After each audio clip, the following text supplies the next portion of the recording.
Tinanggal ng Facebook ang nasa 200 accounts, pages at groups sa Pilipinas na nagpapakalat ng content na karamihan ay may kinalaman sa politika.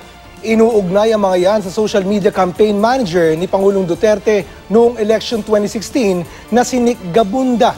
Pero itinanggi yan ni Gabunda. May report si Lay Alves. 200 Facebook page, groups at accounts ang inalis ng pamunuan ng Facebook. Sa statement ni Nathaniel Gleicher, Head of Cybersecurity Policy ng Facebook, sinabi nitong nakita nilang nagsagawa ang mga ito ng tinatawag nilang Coordinated Inauthentic Behavior sa Facebook at Instagram sa Pilipinas.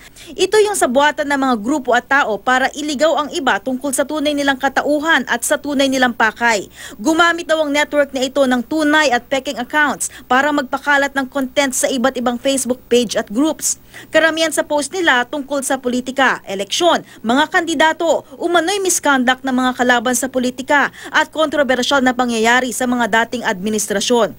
Bagamat itinago raw ng mga taong nasa likod nito ang kanilang katauhan, lumabas sa investigasyon ng Facebook na ang mga aktibidad na ito ay may kaugnayan sa network na inorganisa ni Nick Gabunada, ang dating head ng social media team ni Pangulong Duterte noong 2016 elections.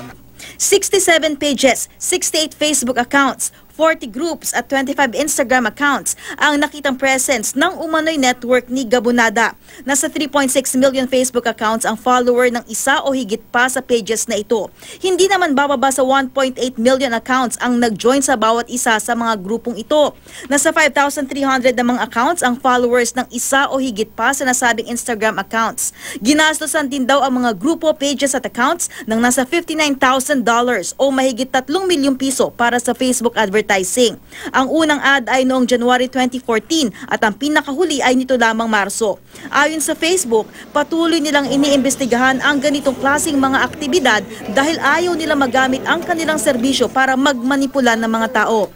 Nakausap ng GMA News sa telepono si Gabunada. Hindi niya itinanggi miyembro siya ng ilan sa mga ipinasarang Facebook groups dahil bahagi siya ng kampanya ni Pangulong Duterte noong 2016 elections. Pero di raw siya ang nag-organize ng network na ito sa Facebook. Hindi rin daw siya nanlinlang ng mga tao at lalong hindi raw siya nagpapakalat ng maling impormasyon at fake news.